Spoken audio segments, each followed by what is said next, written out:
Hey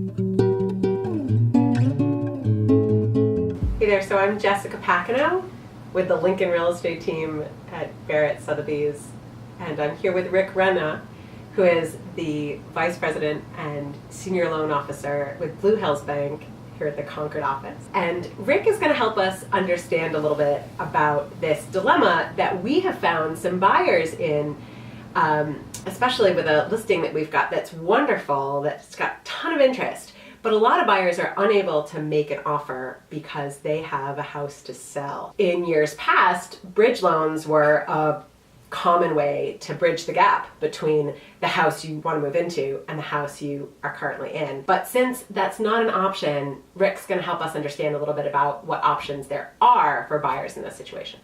Rick? Thank you, Jessica. I appreciate the introduction. It's really such an important part of today's real estate market. It has been for a while. You're right, bridge loans used to be something that were fairly available, but they're also the riskiest type of loan for any lender. And as a result, when the market turned, especially when it turned as dramatically as it did in 2008, it's the first loan that goes away and it's very difficult for it to come back.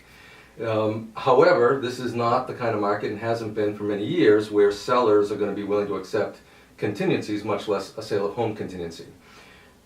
But a lot of people don't realize that it is something that's available, and there are multiple ways to look at it.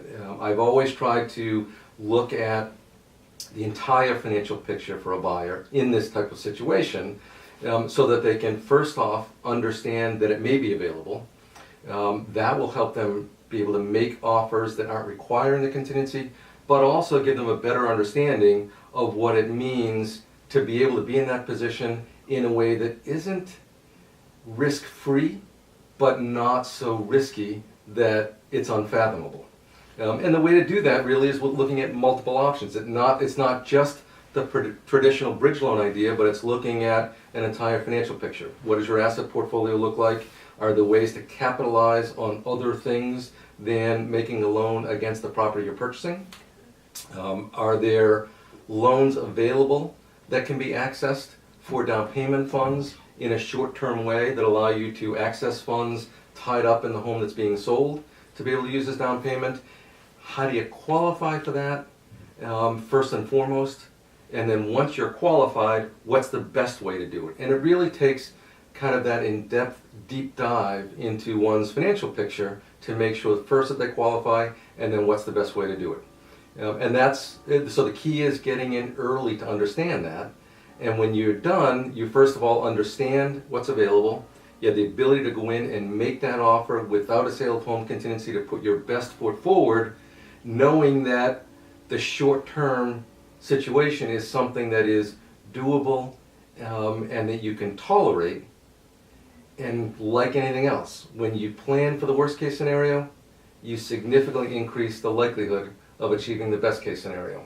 Many people that I talk to start with the idea that, okay, I can do this, it doesn't feel comfortable, but by doing it, I know I can move forward, and lo and behold, just by getting to that step, they're able to secure the home to buy, wind up selling their house in the interim, and don't ever need whatever that interim piece is. Or if they do, it's for a very short time period. Great, great. So it sounds like it is possible for some buyers to make that offer without the contingency of selling their home, and be able to leverage other assets that they may have when you take a broad picture of their whole financial picture. And really it comes down to probably three basic options. One is the ability to purchase because they've got some funds available for a smaller down payment than they would have wanted. Yeah. So you purchase with a smaller down payment. When you sell your home, you add equity to the new home and adjust the permanent financing.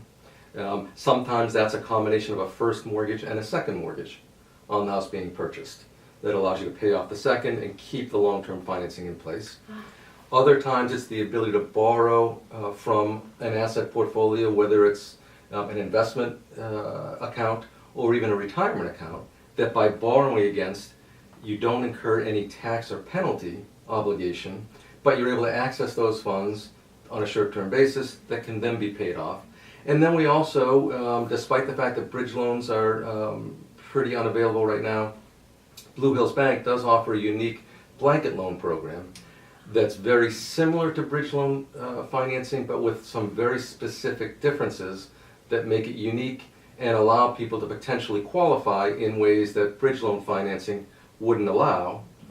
It also allows you to purchase with, in some cases, as much as 100% financing, because the loan is based on the combination of the value of the home being sold and the home being purchased, Oh, interesting.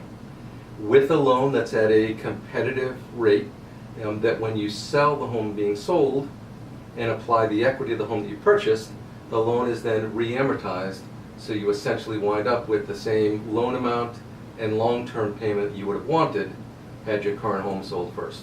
How cool. Yeah, so it can be, That's so neat.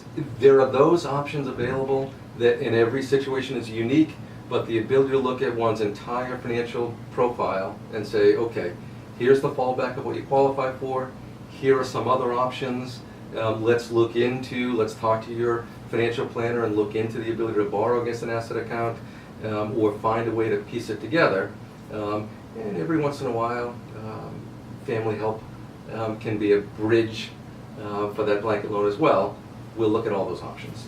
That's great. Well, thank you so much, Rick, for helping us understand this really complex step for a lot of buyers.